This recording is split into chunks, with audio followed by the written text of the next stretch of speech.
3 నెలలకు పైగా ఆడియన్స్ ని అలరిస్తూ వచ్చింది. ఆదివారం జరిగిన గ్రాండ్ ఫినాలేతో సీజన్ 8 కి ఎండ్ కార్డ్ పడింది. టాప్ 5 ఫైనలిస్టులుగా అవినాష్, ప్రేరణ, నిఖిల్, గౌతమ్, నబిల్ హౌస్ లో ఉంటే వీరిలో గౌతమ్ నిఖిల్ మధ్య టైటిల్ ఫైట్ జోరుగా నడిచింది. హోరాహోరీగా జరిగిన ఈ యుద్ధంలో ఆఖరికి నిఖిల్ గెలిచాడు. అయితే ఫైనల్ ఎపిసోడ్ టెలికాస్ట్ అయ్యాక విజేతని ప్రకటించాక కంటెస్టెంట్స్ అంతా బయటికి వస్తారు. కానీ ఈసారి మాత్రం పార్టిసిపెంట్స్ ఎవరూ బయటికి రాలేదు. దీనికి కారణం సీజన్ 7 గ్రాండ్ ఫినాలే సమయంలో జరిగిన గొడవల కారణంగానే చెప్పవచ్చు. శివాజీ, పల్లవి ప్రశాంత్ అభిమానులు ఇతర కంటెస్టెంట్స్ వాహనాలపై దాడి చేయడం లాంటి సంఘటనలు జరిగాయి. దీనికి తోడు పల్లవి ప్రశాంత్ టైటిల్ గెలిచిన తర్వాత ర్యాలీగా వెళుతూ చేసిన రచ్చ అంతా ఇంతా కాదు. పల్లవి ప్రశాంత్ ర్యాలీని అడ్డుకోవడం పోలీసుల వల్ల కూడా కాలేదు. బిగ్ బాస్ తెలుగు 7లో పల్లవి ప్రశాంత్ అమాయకంగా కనిపిస్తూ క్రమంగా ఇంటెన్సిటీ పెంచాడు. టైటిల్ గెలిచి బయటికి వచ్చాక రెబల్ గా మారిపోయాడు. గ్రాండ్ ఫినాలే రోజు హైదరాబాద్ వీధుల్లో హంగామా సృష్టించాడు. ఒక రేంజ్ లో పల్లవి ప్రశాంత్ రచ్చ చేశాడు. దీనితో పోలీసులు అతడిపై కేసు నమోదు చేసి 14 రోజుల రిమాండ్ విధించిన సంగతి తెలిసిందే. నిజానికి ప్రతి సీజన్ లోనూ విన్నర్ అనౌన్స్మెంట్ అయినా విన్నర్ బయటికి వచ్చి ర్యాలీలో పాల్గొంటారు. ప్రతి సీజన్లోనూ ఇదే జరుగుతోంది. కానీ గత సీజన్లో పల్లవి ప్రశాంత్, అతని ఫ్యాన్స్ విజయోత్సవాల పేరుతో అరాచకం సృష్టించారు. అన్నపూర్ణ స్టూడియో దగ్గరికి భారీగా చేరుకొని స్టూడియో గేట్లను ధ్వంసం చేశారు. బయటకు వచ్చిన రన్నర్ అమర్దీప్ తో పాటు అతని భార్య, తల్లిపై కూడా దాడి చేశారు. వాళ్ళని పరుగులు పెట్టించి దాడికి పాల్పడ్డారు.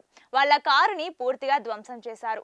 వాళ్ళ కారుతో పాటు గలాటా గీతు, అశ్విని, శోభా శెట్టి, బోలే ఇలా చాలా మంది కార్లను ధ్వంసం చేశారు.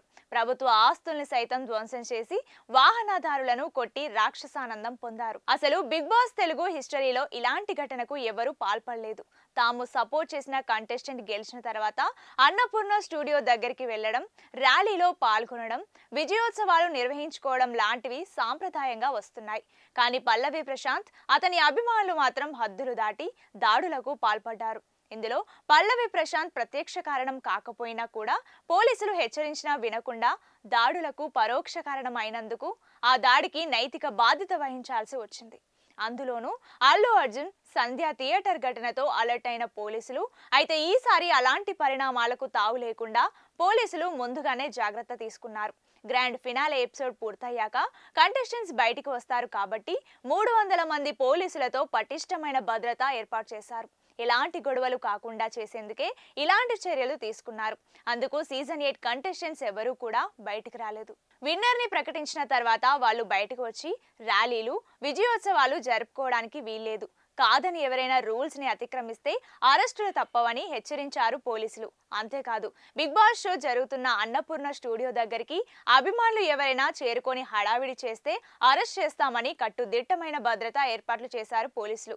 దానిలో భాగంగా విన్నర్ ని ప్రకటించిన తర్వాత వెంటనే బయటకు పంపించకుండా వాళ్ళని హోటల్స్ కి తరలించారు. ఇక ఫ్యామిలీ మెంబర్స్ ని హోటల్స్ కి తరలించారు కాబట్టి బయటకు వచ్చి ఎలాంటి ర్యాలీలు చేయడానికి వీల్లేదు. అంతేకాదు, ఎవరైతే హౌస్ లోపల టాప్ 5 కంటెస్టెంట్స్ ఉన్నారో వాళ్ళకి సంబంధించిన కుటుంబ సభ్యులను కూడా స్టేషన్ కి పిలిచి ఎలాంటి ర్యాలీలు, విజయోత్సవాలు చేయకూడదని, దానికి పర్మిషన్స్ లేవని చెప్పారు పోలీసులు. అందుకే సీజన్ 8లోని పార్టిసిపెంట్స్ ఎవరూ బయటికి రాలేదని తెలుస్తోంది. అదే విషయం.